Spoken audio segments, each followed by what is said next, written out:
Friends అందరికీ నేను మీ Soumya welcome to my channel Bittu and Chintu vlogs. ఎలా ఉన్నారండి వీడియో చూసే వాళ్ళంతా? బాగున్నారా? మేము కూడా బాగున్నామండి. మీరు కూడా బాగున్నారని చెప్పి మనస్ఫూర్తిగా కోరుకుంటున్నానండి. ఇంకా మేమైతే మాకు దగ్గరలో ఉన్న సైబర్ సెంటర్కి అయితే వెళ్ళిపోతున్నాం. ఎందుకు ఏంటి అన్నది ఇంకా చెప్తాను. మీకు ఆల్రెడీ తెలిసే ఉంటుంది, థంబ్నెయిల్ చూసారు కదా. ఇంకా మేమైతే పాన్ కార్డ్ రెన్యువల్ కోసం అయితే వచ్చామన్నమాట. యాక్చువల్ చెప్పాలంటే పాన్ కార్డ్కి ఆధార్ కార్డ్కి రెండింటికి లింక్ అయి ఉండాలి. At the same time Aadhaar కార్డ్కి అలానే ఫోన్ నెంబర్కి కూడా లింక్ అయి ఉండాలి. అప్పుడే మనకి ఏదైనా లోన్ పెట్టినా ఇంకా ఏదైనా ఏ ప్రాసెస్ అయినా సరే మనకి ఆధార్ కార్డు మీదనే లింక్ అయి ఉంటుంది కదా. ఇంకా అలానే అనమాట.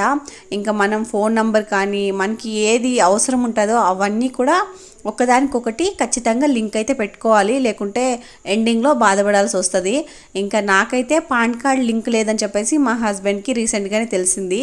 ఇంకా మా హస్బెండ్ కూడా ఇవాళ షాప్కి అయితే వెళ్ళట్లేదండి. ఇంకా అందుకోసం అని చెప్పేసి వెళ్ళేసి వచ్చేద్దాము, ఒక పని అయితే అయిపోతుంది అని చెప్పేసి వెళ్ళామన్నమాట. ఇంకా మాకు దగ్గరనే కాబట్టి మేము ఒక 5 minutes అలా వెళ్ళిపోవచ్చు అనమాట. ఇంకా మేము వెళ్ళేసి అక్కడ చూసామండి. ఇంకా నాకైతే పాన్ కార్డ్ అయితే వచ్చేసింది. అంటే అప్పటికప్పుడే ఇచ్చేస్తారు. నేనైతే చాలాసార్లు చూశాను పోస్ట్ ఆఫీస్ ద్వారా అలా వస్తుంది, కానీ అలా కాదండి. నాకైతే అక్కడికక్కడే ఇచ్చేశారు. ఎందుకు అంటే పాన్ కార్డ్ ఫస్ట్ ఏది చేయించుకుంటామో అదే నెంబర్ కంటిన్యూ అవుతుంది ఆధార్ కార్డ్ లాగా. కాకపోతే కొత్తగా చేపిస్తారు కదా, వాళ్ళకైతే పోస్ట్ ఆఫీస్ ద్వారా వస్తుందండి. ఇలా చేంజ్ చేయించుకున్న వాళ్ళు అంటే ఏదైనా లింక్ ఇవ్వాలి అని చెప్తాం కదా, అప్పుడు మాత్రం అక్కడికక్కడే ఇచ్చేస్తారండి. ఇంకా సేమ్ టు సేమ్ నాకు కూడా అక్కడికక్కడే ఇచ్చేశారు. ఇంకా ఈ వీడియో మొత్తం మీకు ఏదైనా ఫుడ్ తింటున్నదే ఉంది కదా, నాకు కూడా ఎడిటింగ్ చేస్తుంటే ఏంట్రా ఇది మొత్తం తిన్నదే పెట్టేశాను ఏమో అని చెప్పేసి అనుకున్నాను. కాకపోతే ఈరోజు చేసింది ఇదే. నేను యాక్చువల్గా చెప్పాలంటే వీడియోస్ ఏం అంతగా తీసుకోలేదండి ఇవాళ. ఇంకా అలా అయిపోయింది అంతే. ఇంక ఇదైతే పైనాపిల్ అనమాట. ఇంకా వరలక్ష్మి వ్రతం రోజు పెట్టాం కదా అదనమాట. అప్పుడైతే మా హస్బెండ్ అయితే ముందు చూపు ఎక్కువ అనమాట, మా అమ్మలాగా. ఇంకా కొంచెం పచ్చిదే తెచ్చారు. ఇప్పటికైతే కొంచెం దూరైంది. ఇంక ఇప్పుడు తినడానికైతే కరెక్ట్గా సరిపోయిందండి. ఇంకా మేము తినిందంతా మీరు ఈ వీడియోలో చూసే ఉంటారు. అది కూడా మార్నింగ్ నుండి కాదులేండి, అక్కడికి వెళ్ళాం కదా ఇంకెందుకో తినాలనిపించింది. ఇంకా ఎగ్ రైస్ అయితే తిన్నాను, చాలా రోజులు అయిపోయిందని చెప్పేసి. ఇంకా దీని గురించి చెప్పాలంటే చాలా చెప్పుకోవచ్చు. నేను ఈ మొక్కల విషయానికి వస్తే ఫస్ట్ చెప్పేది ఏంటంటే నాకు మొక్కలంటే చాలా ఇష్టం. అది మీకు అందరికీ తెలిసిందే.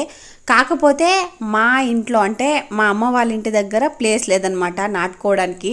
అలా కుదరలేదండి నాటుకోవడం. ఇంకా ఎలాగో మాకైతే ఇక్కడ ప్లేస్ ఉంది, కానీ అస్సలు బతకు అనమాట. అంటే మొత్తం బండనేలండి, ఇంకా అస్సలు పెరగవు అనమాట. కానీ ప్రయత్నించాను, నేను అలానే వదిలేయలేదు, ప్రయత్నించానమాట. ఫస్ట్ అయితే హితమ్మ ప్రెగ్నెన్సీలో నేనైతే నాటానండి. సేమ్ ఇప్పుడు ఇక్కడ ఎలా కట్టానో చీరలు కట్టి అలానే రెడీ చేసి అప్పుడు కొనుక్కొచ్చి పెట్టిన దీని కూడా ఉన్నాయన్నమాట. అంటే రోజా చెట్లు అవన్నీ కొనుక్కొచ్చాను. అలానే కాకడాలు, ఈ డేరా ఇవంతా మా ఊరు దగ్గర తీసుకొచ్చాను అనమాట. తెలిసిన వాళ్ళ దగ్గర అంతా తీసుకొచ్చి పెట్టినా సరే అస్సలకి పెరిగాయి. అప్పుడైతే పెరిగాయండి. ఇంకా నేను అప్పుడు 9 months అనమాట. అంటే హితమ్మకి అప్పుడు 9 months అప్పుడు నేను అంటే డెలివరీ అయిపోయిన తర్వాత అమ్మ వాళ్ళ ఇంటికి అయితే వెళ్ళానండి. ఇంకా వెళ్ళి వచ్చి చూసేసరికి అక్కడ ఏం లేదు, మొత్తం పోయినాయి. ఇంకా చీరలంతా కట్టినాం కదా, ఇంకా అదంతా కూడా ఆవులు, ఈ మేకలు, గొర్రెలు ఇవంతా మేసేసినాయి అనమాట. ఇంకా అలా జరిగిపోయిందండి. అప్పటి నుంచి నాకు కొంచెం అంటే మొక్కలంటే ఇష్టమే, పూలు ఉండడం ఇష్టమే, కానీ అలా అయిపోవడం వల్ల కొంచెం ఇంట్రెస్ట్ అయితే తగ్గిపోయింది. మళ్ళీ స్టార్ట్ చేస్తున్నాను, ఏమవుతుందో ఏమో చూడాలి. ఇప్పుడే స్టార్ట్ చేస్తున్నాను, సపోర్ట్ చేయొచ్చు కదా.